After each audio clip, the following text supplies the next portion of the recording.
बच्चों, गणित की आज की कक्षा में हम संख्या पद्धति के बारे में जानेंगे।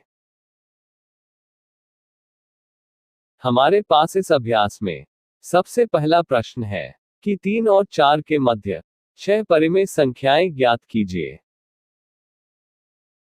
पिछली कक्षाओं में हम जान चुके हैं कि जो संख्या p बटा q के रूप में हो, उसे परिमेय संख्या कहते हैं, और सभी पूर्ण और प्राकृतिक संख्याएं परिमेय संख्याएं कहलाती हैं।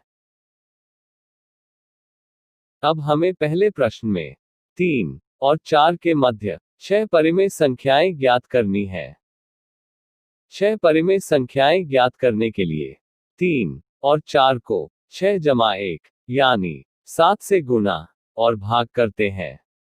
p बटा q के रूप में इन संख्याओं को 7 से गुणा करने पर क्रमशः 21 बटा 7 और 28 बटा 7 प्राप्त होता है। अब 3 और 4 के मध्य 6 परिमेय संख्याएं होंगी 22 बटा 7, 23 बटा 7, 24 बटा 7, 25 बटा 7, 26 बटा 7 और 27 बटा 7। अगला प्रश्न है 3 बटा 5 और 4 बटा 5 के मध्य 5 परिमेय संख्याएं ज्ञात कीजिए। इसी प्रकार 5 परिमेय संख्याएं ज्ञात करने के लिए 3 बटा 5 और 4 बटा 5 को 5 जमा 1 यानी 6 से गुणा और भाग करते हैं। 3 बटा 5 और 4 बटा 5 को 6 से गुणा करने पर क्रमशः 18 बटा 30 और 24 बटा 30 प्राप्त होता है। अब 3 बटा 5 और 4 बटा 5 के मध्य 5 परिमेय संख्याएं हैं 19 बटा 30, 20 बटा 30, 21 बटा 30, 22 बटा 30 और 23 बटा 30। अब हम देखते हैं कि किसी भिन्न को दशमलव रूप में कैसे दर्शाते हैं। उदाहरण के लिए 2 बटा 11 को भाग विधि से हल करने पर 0.1818 का आवर्ती उत्तर प्राप्त होता है, क्योंकि यहाँ पर भागफल विधि का अंत नहीं होता और शेषफल पुनः 2 प्राप्त होता है। इसलिए 2 बटा 11 का दशमलव प्रसार 0.18 है।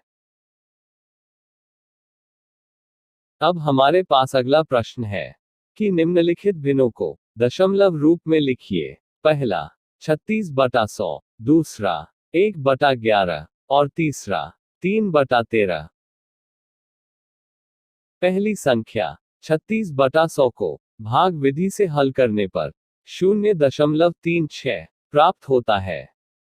क्योंकि शेषफल 0 है, इसलिए 36 बटा 100 का दशमलव प्रसार 0.36 है।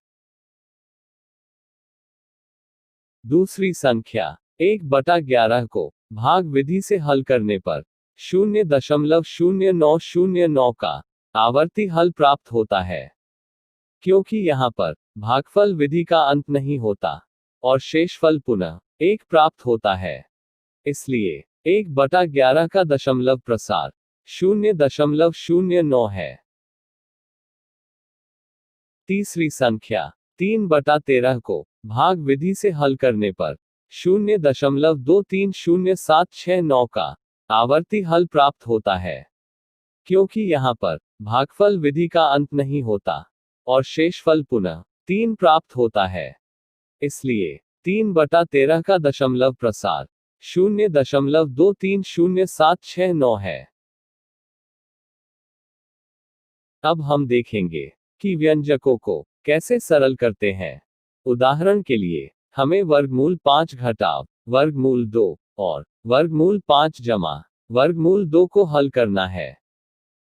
इसके लिए वर्गमूल 5 की शक्ति 2 घटाव वर्गमूल 2 की शक्ति 2 से वर्गमूल चिन्ह खत्म हो जाएंगे और हमें इसका हल 5 घटाव 2 यानी 3 प्राप्त होगा। एक और उदाहरण वर्गमूल 5 जमा वर्गमूल 2 की शक्ति 2 को देखते हैं। क्योंकि हम जानते हैं कि a जमा b की शक्ति 2 के सूत्र में a जमा b की शक्ति 2 बराबर है a की शक्ति 2 जमा 2ab जमा b की शक्ति 2। इसी सूत्र की तरह हम संख्या वर्गमूल 5 जमा वर्गमूल 2 की शक्ति 2 को भी इसी सूत्र के क्रम में लिखते हैं। इससे हमें 5 जमा 2 वर्गमूल 10 की संख्या प्राप्त होती है और इन संख्याओं को जोड़ने पर हमें 7 जमा 2 वर्गमूल 10 की संख्या प्राप्त होती है, जो कि वर्गमूल 5 जमा वर्गमूल 2 की शक्ति 2 का उत्तर है।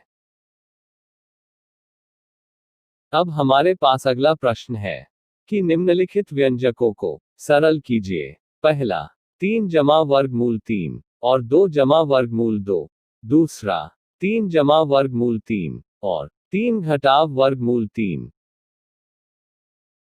पहली संख्या 3 जमा वर्गमूल 3 और 2 जमा वर्गमूल 2 में इन संख्याओं को आपस में गुणा करने पर हमें इसका सरलतम रूप 6 जमा 3 वर्गमूल 2 जमा 2 वर्गमूल 3 जमा वर्गमूल 6 प्राप्त होता है।